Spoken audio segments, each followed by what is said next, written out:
Um, that's why we get the joy of hosting these events, and it's always great fun to do them. And tonight is fabulous because we are delighted tonight to welcome Ailsa Stephen. And Ailsa was a contestant on Channel 4's Game of Wool. And I don't know if this is an exclusive or not, she is now an SWI member. What? Ailsa has, yay! Ailsa has been connected with the SWI for quite a while though. So she's done a lot through Young Farmers Craft Fairs. She's had her work judged by SWI members, and I'm sure many of us know what that feels like. And she's displayed her work at the Royal Highland Show in the past. Ailsa taught herself to crochet in 2017, and she's since developed her knitting and her crochet skills, and she creates a beautiful range of wonderful handmade items. So tonight, she's going to share her experience on Game of Wool and her journey in crafting. So in a minute, Ailsa's going to be sharing a PowerPoint presentation, and she's going to take us through that. What I would ask folks is if you have any questions that you would like to ask, if you can just keep them to the end of Ailsa's presentation. And if you want to, you can pop them in the chat and then we can work our way through them afterwards. But I think that's it. And I am going to hand over to Ailsa, and I'll let Anna do the needful in making sure that we're all muted. And then Ailsa can take it away. Thank you very much. Great. I'm just going to mute Thank you. everyone quickly. Ailsa, you'll just need to unmute yourself after I've done this, and I'll hand back over to you.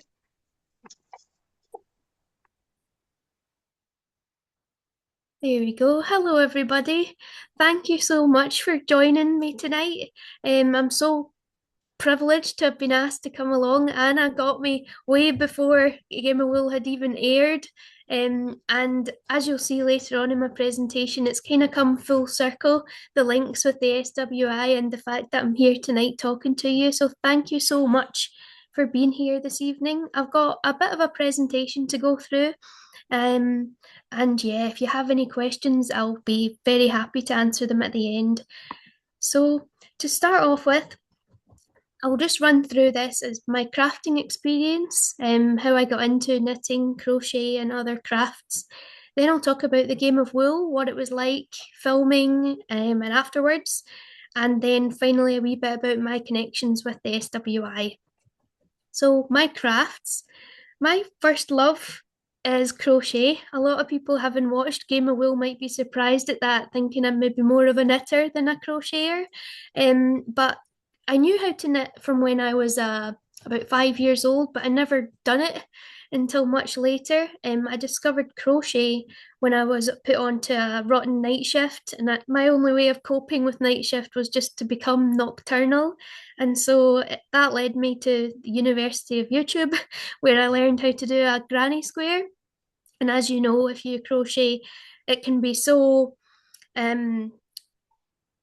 it grows so quickly. So it's so motivating when you first start to crochet because it just gets bigger and bigger, and before you know it, you've made something. And then that developed more and more, and then just trying out all the techniques I possibly could. And I'd say my go-to in the crochet world now is sort of these realistic looking amigurumis and older kind of antique lace type crochet. So yeah, I've also gone back to the knitting more recently. In 2023, I went back to knitting and started with a pair of socks. And then, like I did with crochet, I just got so far down the rabbit hole, wanted to try this, that, and the next thing. And each new project brought a new challenge. This picture here, that's an Alice Starmore design called the Solaire Spencer, if anyone's familiar with that one.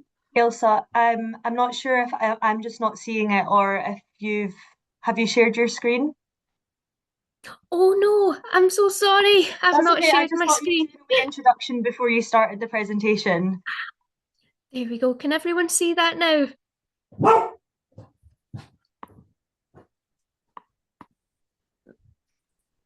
I've not, that's just That's coming it. through now, I think, Ailsa. Yeah. Just take So your it's me time. now. That's brilliant. Okay. Yeah. Thank you Okay. for that. No Sorry, I was problem. on one there. Okay, so yeah, this is my kind of realistic looking amigurumi that I like to do now. And then that second picture there is the Sulier Spencer jumper from Alice Starmore. And then some other crafts that I've, oh, sorry. Some other crafts I've dabbled in lately are spinning. And my next door neighbour, she's actually a member of the SWI, and she was doing a bit of a sheep to shawl project. And she let me in on her spinning process and gave me a go on her wheel. And since then, I've done a wee bit on a drop spindle, but not much more. And I'd like to keep going with that. That spinning wheel there, that was my Christmas tree this year. I didn't have time to put up a Christmas tree, but it is technically a tree.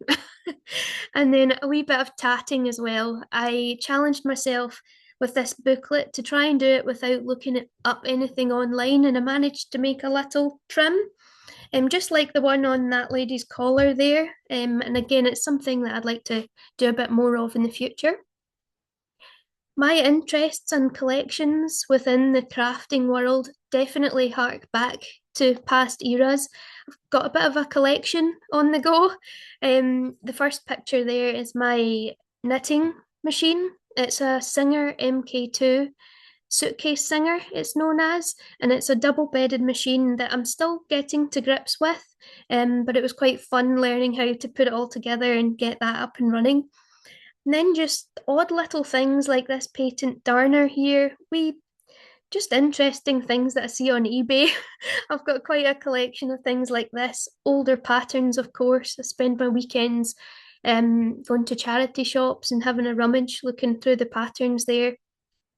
Sewing machine is 113 years old.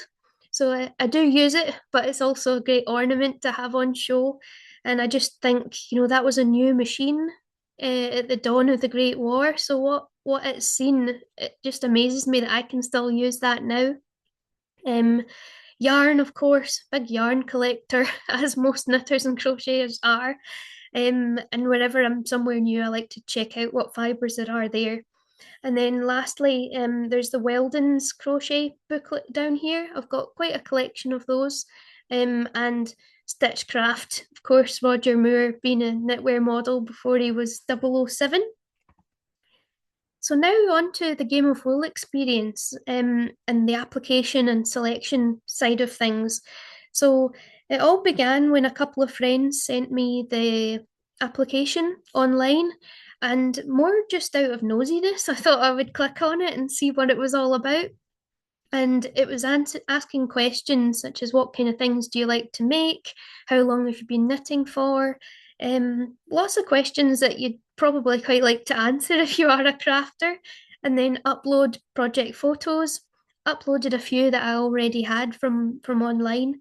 And before I knew it, I was invited to a knitting day in Glasgow. And who could refuse a wee day out knitting? So I went along to that. And this was my first time ever knitting with other people. It's always been quite a solitary thing for me. And straight away, I went in and everyone's got their knitting out and they're knitting away. And during that day, we did have to go into a little room for a bit and answer some questions.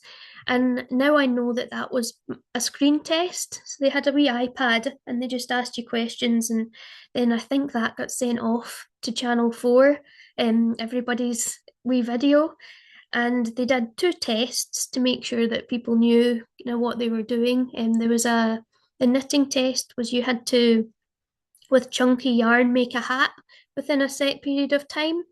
And the second challenge was to make a little crochet coaster and just follow a chart. So it was just testing that you could knit and you could crochet. So fast forward to January 2025, I'm up the back of Largs where I live with my dog, and in the middle of nowhere, trying to beat the daylight, trying to beat the darkness, sorry, coming in.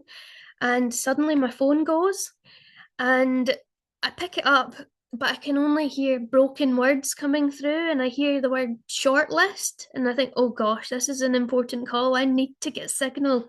So I'm moving about on this track in the middle of nowhere, trying to get some clarity through on the phone. And sure enough, it's a call from the Game of Wool to say that I've been shortlisted for the programme. And I was that scared to move once I got into this spot where I was getting signal that I was there for about 40 minutes, just listening to what happens now.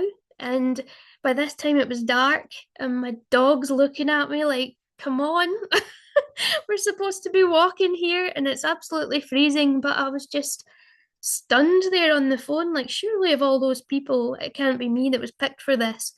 Um, but yeah, sure enough, this was the call that said, now's the time to check with your work that you can do this. You know, you might be away for 8 weeks here. So now's the time to do a final check that you can do this and sign some contracts. So I walked home in the dark in total disbelief at what had just happened. What have I got myself in for? And then fast forward a couple of weeks later, and I'm in the yarn barn for the first time, meeting my fellow contestants, meeting the judges, Di and Sheila, and of course Tom Daly as well. And this week was just so overwhelming. The way it worked was in most weeks it was filming Tuesday, Wednesday, Thursday, and you had Monday and Friday off. Well, I was still working, but on the first week it was 4 days because we did a bit of outside shooting to do kind of just marching about the fields with big knitting needles and whatnot for the programme. Um, and this was the time where we got a lot of photos taken as well because nobody had been eliminated from the competition yet, so we were all there. Here's just a few more pictures. When you're filming, you're only really in contact with the camera operators and a few producers buzzing around. But at the end of the first week, they said, we're going to get a photo with everybody. And suddenly 50, 60 people come in with headpieces, people all working behind the scenes that we hadn't even seen. So it just really shocked me how many people are working on this behind the scenes. It made the yarn barn look tiny when everyone was in there. And then this photo at the top here was a really special moment. I don't know if you'll be able to make it out, but this white line above everybody's heads, this was up near Dundonald, looking out over to Arran. It was a crystal clear day, and that white streak above our heads was the red arrows coming in while we were filming, and it was just a really surreal, goosebumpy moment. Like, of all the times that they could come in to land at Prestwick, it's right now in this bizarre moment with all these knitters marching about in the fields with big wooden needles and big bits of yarn. And there's my fellow contestant there, Meadow, with one of those giant balls of yarn and one of these big microphone things. So that was week one. It was a very big, overwhelming week, but so exciting. So now we'll just talk about some of the solo challenges that we had during the show. The solo challenges we did have some notice of, so we had 3 weeks to prepare for each solo challenge. But of course, as the filming goes on, they really start to stack up once you get a few weeks in.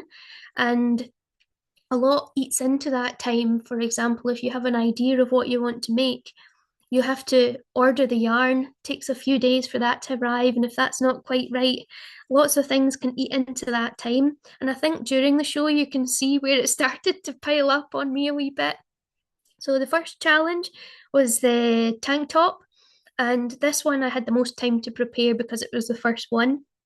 And I obviously built in my porthole from working with the fairies, and my wee dog Brillo, he's sat next to me just now. Then Icons Week followed that, and I did, my inspiration was the Duke of Wellington statue in Glasgow, and it was just a bit of a eureka moment, the idea to brush down the yarn and sort of stroke it to make it look like spray paint, and I think it worked as I hoped. It worked really well, and it was the wee dog's name, Dana. She was a fantastic little model. She was a professional. She was folding her paws over and looking very majestic. Then it was on to making a swimsuit for an Olympian, something I never thought I'd be sitting in a barn in Ayrshire knitting a pair of pants for an Olympian, but here I was. And yeah, that was an interesting one. It was freezing cold, so the poor Olympians, they set up a little tent for them to get quickly dressed so that they could very quickly put on a robe or something to keep them warm afterwards, because it was cold enough with layers and layers on in the barn, let alone just these wee skimpy swimsuits. Then there was Kids Week, and I did my wee zebra costume. The winner for this one was Isaac with his little explorer outfit. This was a fun one. Then there was the food challenge, where you could use a mixture of knitting and crochet to try to make as realistic food as you possibly could. Jewellery after that, that was Statement Week, and I quite enjoyed that one just from a technical point of view. I don't think I was quite pleased with my design, but just the idea of weaving it in and out was something that I quite enjoyed doing. The bag was not my week. If you've seen the show, you'll know that was not my week at all. I think that whole time I just misinterpreted the brief, going focusing far too much on the part of refashioned, um, because you can only practice if you have loads and loads of leggings in my case. So I had one go at this, and it was the go that you've seen on the show. And then finally, the final was the hat. And this in fact was my favourite one because it was the least restrictive brief that we had. We basically could use any yarn, any style, any design. It just had to be a hat. So I enjoyed this one the most because you had the most free reign on it. I didn't anticipate there being so much design focus on the show and expected maybe a bit more technical stuff. So it was fun but a challenge. And now on to the group challenges, which were a strange experience again because it's quite a solitary thing. I think in the wild, the most group challenges you sort of see are the post box toppers and sort of charity projects. So the first one was the sofa covers, and it was strange working with four other knitters, especially when you all worked a different gauge. So for every group project, we did have to do a wee swatch just to see if anyone needed to go up or down a needle size to have it all blend together nicely as a group. Then there was week 2 with the mohair jumpers. I liked the idea of this one, just because it was a garment, and I was glad to see a garment coming in. Don't know if I'll be making another mohair jumper anytime soon. And then the deck chair one, they were all such a surprise, the group challenges. We didn't know until we went in on the day what they were going to be. But I was very glad to be paired with my fellow contestant Simon for this one. Because he works in construction, I thought he'll be great for getting this onto the frame and getting it weight bearing. So I think that was a recipe for success, having him in my team. And then these beautiful wall hangings. Yeah, they were fun to do. But again, I don't know if I'd be doing another wall hanging anytime soon. This was my favourite group challenge, the cardigan that I made with Holger. This was the one where we actually made a mistake of having one side inside out, but the judges at the time couldn't tell whether this was on purpose or not, which added a bit of a fun element to it. And I was trying to tell Holger, who felt awfully bad about the mistake, that I think this could work in our favour, and it did, which I was very pleased about. So I enjoyed that one. The lace challenge, when I first heard what the challenge was, I was really excited for this one. It's an old Shetland pattern, and that's right up my street, that kind of thing. And I was really looking forward to this. But the trouble was the time, of course. There was no time to fix anything if you made a mistake. So my goal was just keep going, get it finished. But we all found that the needles and the yarn weren't very complementary to one another.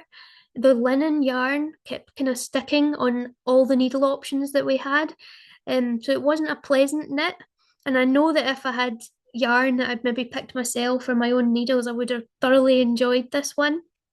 But it turned out great, and I liked how they analysed it with the lights off, shining through to see any mistakes. Then there was Refashioned Week, where Isaac and I made this from some Aran jumpers. And I remember seeing comments online after this saying, "Oh no, how could you rip up some good jumpers? Somebody spent ages making those. They look brand new." But I can promise you they were not brand new. They were falling to bits, and they were sort of stained as well. They really weren't in good shape. One of them was kind of nicotine colored. They just were not pleasant, and there was fiber coming off them. And yeah, we were we were glad to be out of the barn with all the fiber coming off of these old jumpers. And then finally, it was the post box topper where we each had to make a judge or tom for the top of the post box, and we made a little item for each of our contestants on the show. The final was a really incredible experience. I couldn't really believe that I'd made it that far. I was there with my fellow contestant Holger and Lydia, and at that point, all the kind of competitive spirit we'd had throughout the show had lifted because, like, what are they going to do? Send us home? We're in the final. So yeah, we just thought we can all make a hat exactly how we want it to be. So it really ultimately just comes down to taste and who's going to win it. So we were all in very high spirits for the final. And there we all are with our final hat creations, all completely different. I think it's true that you could look at each of those and know exactly who made them. And here's Penny Mordaunt. What does she have to do with anything? Well, it's not her, it's the sword.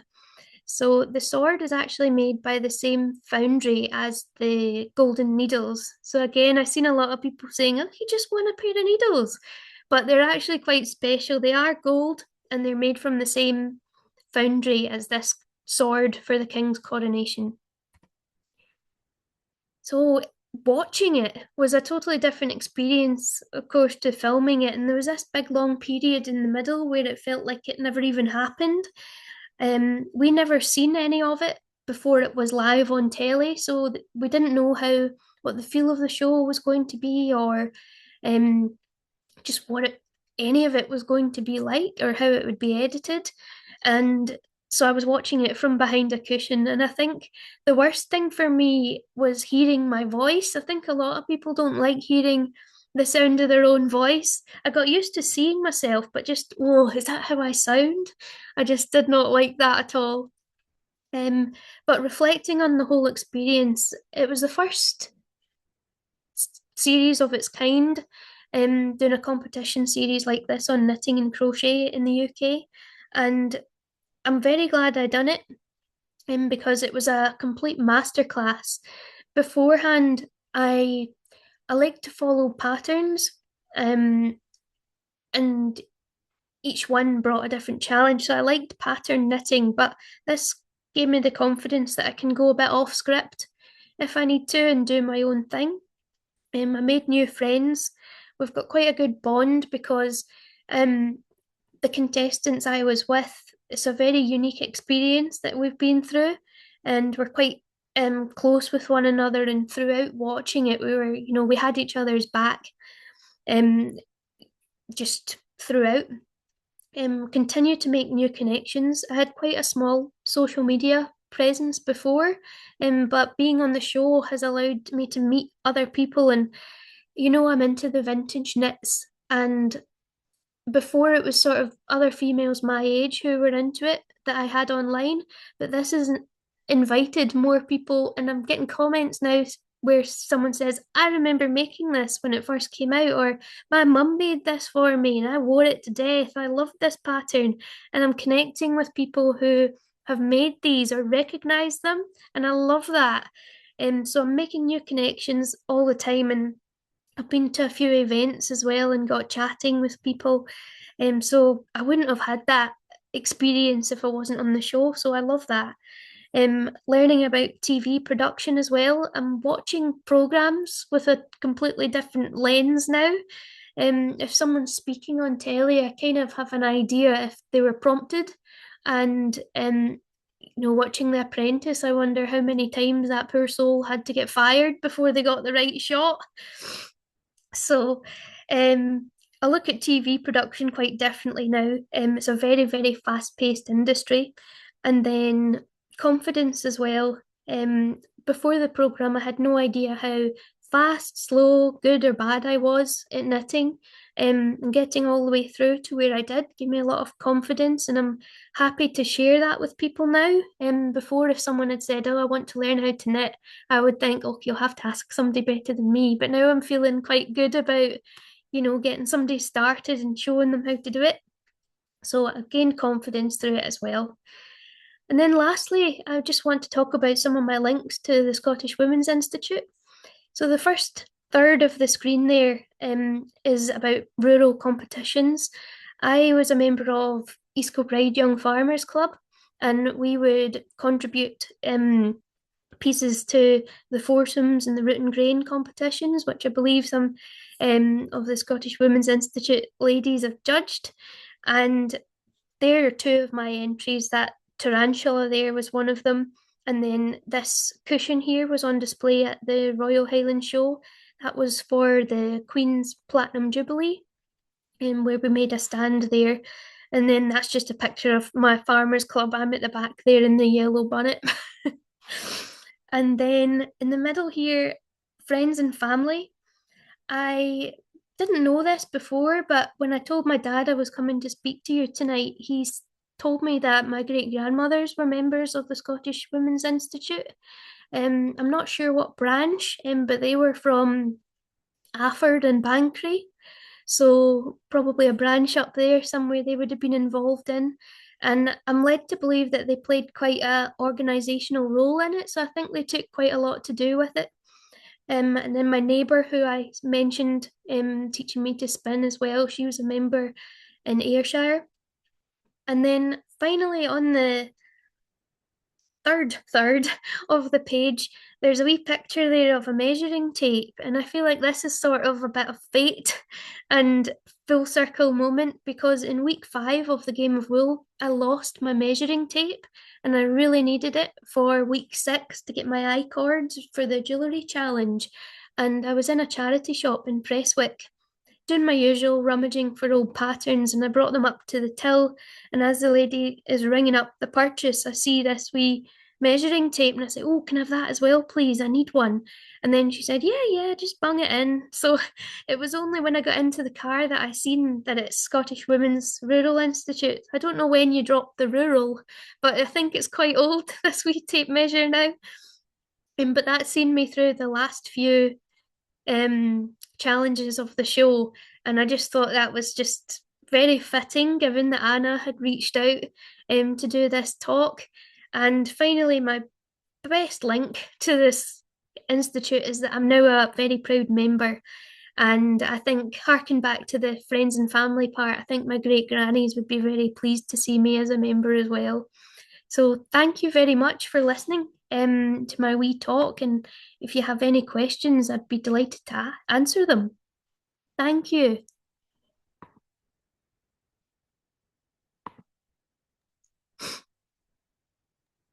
Thank you so much, Ailsa. That was brilliant. Thank you. Okay. Thank you, Ailsa. I'm so sorry. I couldn't get myself unmuted quick enough to. That was wonderful. That was just absolutely fabulous. And I love that bit about the tape measure. I feel like we were with you. Full circle. Yeah, that's absolutely brilliant. And you're saying about your grannies and aunties and things being members, and certainly Banchory. I know I was up at Durris before Christmas, and Durris Institute have just celebrated their centenary. So you Oh, never know. You wow. never know. So it might have You, been that you branch. never know. You can find out. I'm sure somebody will be able to help us find out Okay. where your folks were. So let's have a little look. I've got. Oh, here we go. Here we go. So we've got one question in the chat so far. Shona B is asking, which foundry? Do you know the name of the foundry that made the knitting needles and the sword? Oh, I don't, but I can look up now and see if I can get an answer We for can you. probably Google it. Yeah, I'm sure if we Google the coronation sword, it'll come up. Yeah. But that's a really good one, and it's absolutely stunning. Absolutely stunning. What a special thing to have. And especially with the coronation having been So relatively recent. So Yeah, it makes it really all that. tie in nicely. Okay, right. I'll let you have a wee look for that. And anybody else got any questions? Anybody want to pop their hand up and ask a question? And Anna and I will keep scrolling through the gallery to see if we can spot anyone. Oh, here's another one coming into the chat. Oh, this is an interesting one. This is, did you learn any knitting or textile crafts at school? I didn't know. I really wish that I did though. We did have home economics, but it was very basic sewing. Like we had a bit of A4 paper and some lines on it, and you had to navigate it through the machine. Really wasn't much there. Definitely no knitting. I'd have been right in there if there was. Yeah, I think it's one of those things, isn't it, that those of us of a certain age will remember getting knitting and sewing and things at school, but it does seem to have dropped off a little bit. Although I know in the borders it's coming back, so fingers crossed. Yeah, it'd be I think a great. lot of schools are starting to realise that it's really important to get those skills in. Uh, Yeah. right, here we go. Oh, they're coming in thick and fast now, thick and fast. Right, we're going to put you on the spot, Ailsa. What are you working on right now? Well, can you Oh, actually tell us? Because it could be a secret. do you mean project wise? I think project-wise is what they Yep, mean. Yeah, yeah. I've got it here. I'll show you. Oh, we get to see. So I'm working on this cardigan just now. It's Oh, wow. a wee Gorgeous. lacy one. Um, Oh, I'll show you. It's a, I believe, late 70s pattern. Maybe someone will recognize it. And I think my mother had that. I'm sure my mum made that. I've discovered this era of Sardar patterns, and it looks like they've all been taken in a barn, all the pictures, but the designs are just lovely. So I'm nearing the end of this. I'm onto the button band at the moment, so I'm sure this weekend I'll have it done. And I know, Ailsa, you really like to take sort of vintage patterns.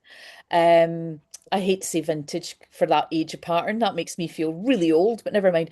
But you like to do them using more modern yarns and things. And do you find that that works quite well, or do you find that you often have to tweak the patterns to get the modern yarn to work? Yeah, I usually have to tweak them, and I feel like doing that set me up for success on the show because I don't know if anyone will remember, I wore a spider web jumper. And that the original pattern was in, I believe that's a 3-ply one, but I had this DK weight yarn that I thought would be perfect. So I kind of rewrite the pattern to suit the yarn I want. And I think being able to do that helped me a great deal on the show, in understanding just, I suppose, just how things are going to work. Yeah. Um, yeah. And I Okay. like That's doing that. I like the puzzle of it. like the puzzle. Excellent. Mhm. Right, I'm going to work through a few more comments and questions here. So Fiona's saying, what a lovely presentation from a lovely, talented person. I think we could all Oh, echo that. You'll say it's been thank fantastic. you. So thank you. How do you feel about the public response to the show? Because it seems like your participation experience is quite different to perhaps how it came across to those of us who were just watching it. Yeah, it was strange for me to piece together, because they've got to fit so much into 45-minute show. I wish they'd had longer to really show everything that went on during the show because of course they've got to show more heavy criticism so that it makes sense who's being eliminated. And unfortunately that means that so many of the nice comments we got from the judges had to be cut out. And yeah, it was I understand the response. I know if I wasn't on the show, I would be one of these people saying, "Oh, where's the technical challenges?" And I seen some of the gripes that people had with the Mhm. show. And I just have to sort of switch my mind to I am me and so many others on the call here are so deeply involved with these crafts and it's personal. And to a lot of people that don't do the crafts, it's completely different. So I totally get where people were coming from. If you're as passionate about the crafts as you are, and I know fine well if I wasn't on the show, I'd be saying, oh, why have they done it this way? And I'd be questioning a lot. Yeah. But all I'm taking from it really is that I hope it inspires people. Um, I know, I suppose my screen time was atrocious after the show, just reading what people were thinking. And because I'm in a bit of a knitting echo chamber, I was seeing a lot of it. And yeah, when I went out to a knitting event, I went to East Neuk Knits in Fife, and that's when I met real people in real life who were saying that my kids are trying it, and people I know haven't knitted in ages and they're picking their needles back up. So hearing that really made me glad, and seeing the side of the show that it is inspiring people, and I believe that. Yeah, I think that came across, I think, a bit later on, didn't it? That there was a lot more of the kind of more positive things like that, that it was inspiring people. And I know our local yarn shop has had folk in asking for wool and needles, and especially for kids, as a result of seeing the show. So that's all Good. good. That's all good. Yeah, Right, we've got even more. We've got more. I told you this was going to happen, Ailsa. I told you this was so Sharon Murdoch is saying, "Oh, well done. We are so happy for you. What a fabulous experience. There are a few of us from Largs SWI watching tonight, and we're wondering if you'd like to come and visit us at some of our meetings." Oh, I see Sarah Davis is waving as well. You see, this is what happens, Ailsa. You do one talk for the rural, and you're never going to be off the head of the road for the next year or so. Just accept that. But you'll always get a wonderful welcome, and you'll usually get a lovely cup of tea and a home bake or a piece or something. oh. So it's worth going out about. Promise. Right, okay. Sharon and the ladies of Largs, I'm sure Ailsa will be in touch with you, and we'll manage to we'll put you together. So Leslie is saying, oh, now Leslie, I'm sure you've asked the question. Lots of us are wondering. What was it like working with Tom Daly?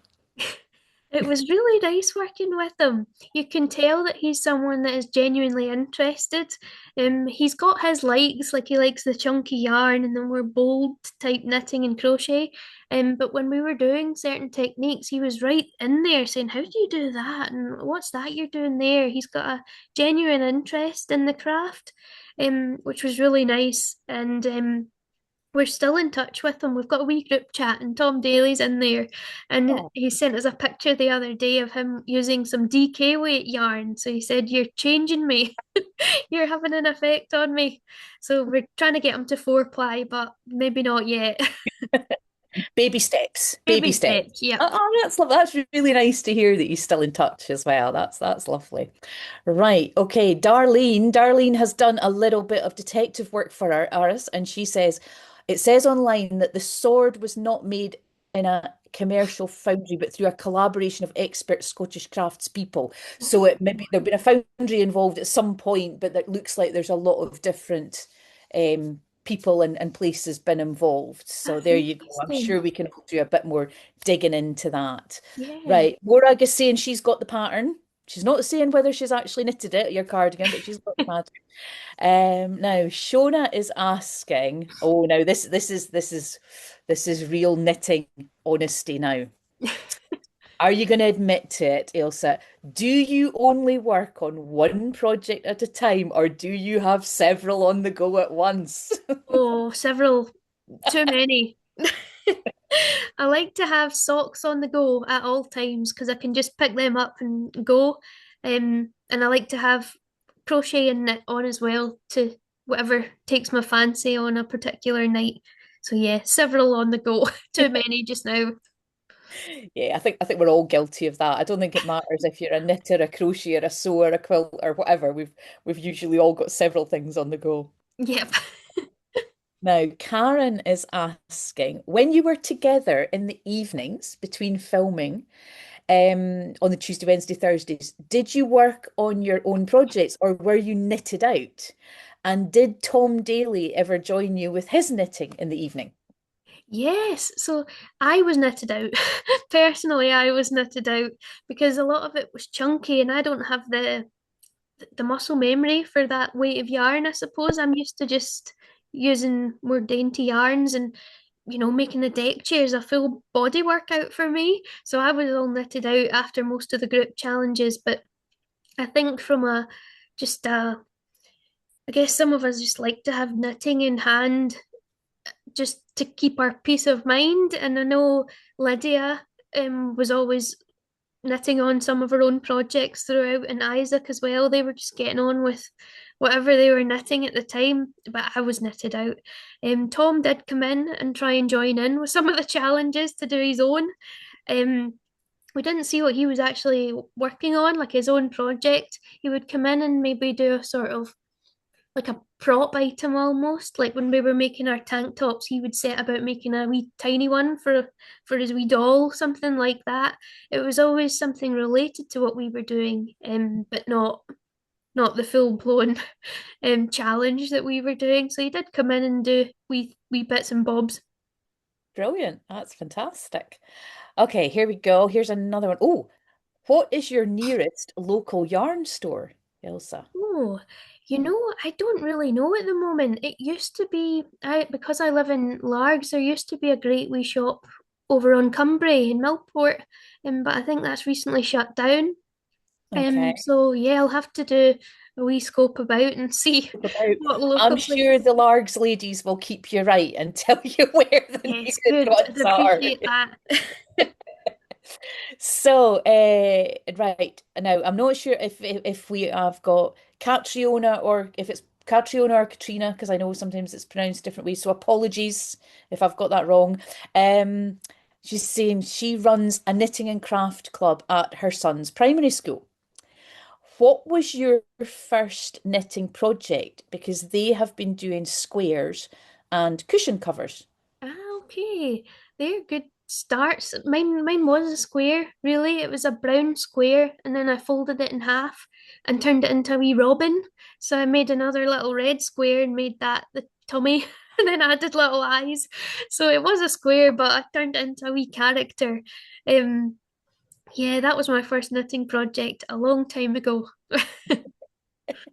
I know that's a good topic for discussion any night, ladies. You can always say, what can folk remember what their first knitting or crochet project was? There you go. Okay, here's another it's another one of the Largs ladies inviting you. Please come along to your local Largs SWI. We'd love you to come along and see us. Right, Linda. Oh, this is a good one. Here we go. As a fellow farmer, how do you think we can raise the profile of using natural wool? And I'm I assuming as opposed to acrylic fiber or something. Yeah. Yeah, I think just personally, the more we talk about it and the more we get it out there, the better. I know I said on the show that I'd kind of like the idea of being an ambassador for the craft and for British wool. I don't remember saying that on the show, but I'm glad I did, and I hope more people kind of feel like they can shout about our natural wool that we have here because our climate means that we've got some of the best in the world. And I know I do feel that the tide is changing a wee bit. Like I've seen a lot online recently about the traitors. Claudia Winkleman's been wearing a lot of British wools and fabrics. And I think the more we have things like that, the better. Um, yeah. And I suppose the more people get knitting, the more people understand the difference in fibers because I didn't really have much of a knowledge about my clothes or what I was wearing, but since I started knitting, I've become really aware of it, even if I'm just buying a t-shirt. And Mhm. it's not knitwear, but I feel like the more people know about this, the better. So just Yeah. talk about it, get it out there. This is it. And I think it's one of those things, isn't it, that there's always going to be a place for like sort of acrylic yarn. But encouraging people to use what we've got and use British products, Scottish wool, Scottish yarn's fabulous. So yeah, like you say, Mhm. keep talking about it and keep promoting it. Yeah. Everybody can do their wee bit. Someone has come into the chat. Sharon's come in and said the crafty owl in Greenock is fabulous. And Mari, Vari, the shop owner, would love to see you. So there you go. That's the first one for your list of places to visit. Yep. Morag's back in the chat again. She has knitted the cardigan. She did it in brown. There you go. Ah, Many years ago. nice. So that's us. Right. How we doing? Oh, here's a good one. What did you all do during the 12 hours you were given to knit? Because presumably you weren't physically knitting the whole time. Yep, it was broken up in quite good intervals. If we didn't have a break for another few hours, but we all felt like we needed one, we were given one, and it wouldn't count towards our time. Okay. It depended how the week sort of flowed. Some challenges we needed more breaks than others, and it would have a knock-on effect to the next day. Um, but yeah, we had lunch breaks, and we also had the offer of a physiotherapist if we needed it, because it was quite tough. Some of the challenges on a lot of concern for repetitive strain and that kind of thing. And there was one week that I did get a wee massage on my arm, and I was thankful for it. So we were taken good care of in the 12 hours that we had. It wasn't so intense like it might look on the screen. That's really lovely to hear that you were looked after like that, because I think that is something that we maybe forget that you can, I know myself, I do a lot of sewing and you get into it and you suddenly go, oh, I Yeah, haven't you a hunch few and hours, I need to start doing stuff. yeah. Okay, Fiona is asking, did you get the weekly topics far in advance to plan and prepare, or was it just week by week? For the solo challenges, we had them 3 weeks in advance, but you had to submit your plan a week in advance. So you had 2 weeks to sort of get your plan together and order your yarn and think about what you wanted to do. Um, but it did start to stack up as the weeks went on, Hmm. and before you know it, you've just got to submit your plan and go with that. But we did have them in advance, but the group challenges were a total surprise on the day. Yeah, it'd be good to get some kind of preparation there, but the surprises must have been quite something to deal Yeah. with. Right, here we go. So we've done the crafty owl. Oh, the wool sack in Kilmarnock, salt coats and air. Thank you, Darlene. That Yeah, that thank is you. I've driven absolutely past brilliant. the one in Kilmarnock. I'll need to pop in at some point. Pop that in. And Katrina's saying she loves the idea of the robin, so she can let the children know. So, oh, you never know, they'll maybe start making Yeah. animals. Okay, I'm just making sure I've not missed anybody while I'm getting down to the bottom here. So I've got another couple of questions. Was the wool barn really covered in knitting? No, they made it look all colourful from the outside, and they've edited out a couple of the outbuildings as well, I noticed on this programme. It was just a standard sandstone barn, but the inside was full of all the lovely yarn on the walls. It Mhm. was a bit of a woolly wonderland inside. Lovely, lovely. Right. Oh, okay. Hopefully you can tell us this. Where was it filmed? Where is the wool barn? It's in Ayrshire, so it was really quite handy for me. You can see in some of the shots Arran in the background. So although it kind of made out as though it was in the Highlands, it wasn't. It was Ayrshire. In Ayrshire. There you go. Yep, near Prestwick Airport it was. Handy for you. Yep. Right. Oh, now Susan's come up with a good one here, like this. What did you do with all the items you produced on the show? Well, I'm not sure where they all are. They were left in the barn, so maybe they're in some kind of TV studio storage somewhere. I'm not sure. Oh, I've got all my practice ones though, keeping them as a wee souvenir. okay, okay, but the pieces you actually made, they were left Yep. with the company. Oh, okay. Yeah. Oh, you never know. Oh, and maybe there'll be an exhibition or something. That would be quite good. Mm. It'd be lovely to see them all. That would be really nice. Okay. Right. I'm just going to quickly, hopefully Anna's been keeping an eye on things, but I don't think we've missed anything. Zena's welcoming you to the SWI. Thank you. Right, here are we? I think I've gone round them all. I think you have, yeah. If Okay. anyone has any last minute Any ones, last stick them in questions? now. No, quickly. While we're waiting to see if anybody sticks a last minute one in, I am desperate to ask Fiona both, what are you knitting? Because she's sitting there knitting. I could say, Oh, oh, blanket. Oh, lovely, lovely, fabulous. I It's a don't. baby's blanket. It's my favourite pattern. oh, Excellent, Fiona. It's beautiful. Looks beautiful. And So did you I knit did your knit my jumper. I am a knitter. I was fortunate enough to be taught knitting in school, but I could already knit when I went to school. ah, So I wanted to learn how to crochet, but our sewing teacher couldn't crochet. So I taught myself how to crochet via a Ladybird crochet book, which I still have, that cost 35 pence back in the day. So I oh, do a bit of knitting and I do a bit of crochet. Brilliant. But I do, yeah. And because I do this pattern so often, I kind of got it in my head, so Yeah. I can sit and watch the You can telly do and it while you're watching telly and yeah, listening to these kind of. mindless. yeah. I started off tonight. I started off casting something on tonight, and can I just show you the needles are bare because I was listening too much to Ailsa and I couldn't concentrate. Right, we've got a few more questions, so let's see what we can do. Thanks for showing us that, Fiona. That was lovely. Oh, that's a point, Catherine. Yeah, Catherine Huggett's saying the items might turn up at one of the knit and stitch shows. We never know. We'll have to keep an eye out for that. Okay, Alicia is asking, what is your favorite knitting technique? Oh, that is a good question. I'm really not sure. There's still so many I haven't done. I hear people talking about brioche and fisherman's rib, and these are things that I know loads of people do, and it's quite common, but I've still not tried yet. So maybe I've not discovered my favorite knitting technique yet. That's a Um, good way of looking at it. Yeah, yeah, so much to discover. yeah. Right, there's a couple here which kind of go together. So, somebody's asking, do you know if there are any more programs to be made? So, is there another series coming? And if there is, what would your advice be for anyone thinking about entering? I guess, Ah. is there anything you would do differently, Elsa, based on your experience?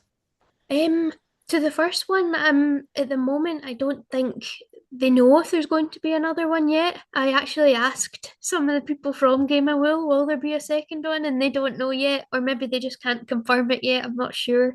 Um, but advice for anybody entering would be just to go ahead and do it. It's a chance to make things that are quite unusual. It's a chance to meet new people and if a second series was to be so design focused, it would really be an opportunity to be creative and do something a bit different. So yeah, my advice would be just to go for it. The very worst that happens is you're invited to a knitting day and that's it. You meet more knitting friends and it's all good. Yeah, if you don't go any further than that, you get a lovely day out knitting Yeah, with a a great cup miracle. of tea and cake. That's a brilliant way of looking at it. Brilliant. So we've got one last question on the chat at the moment. Now, this is talk about just go for it.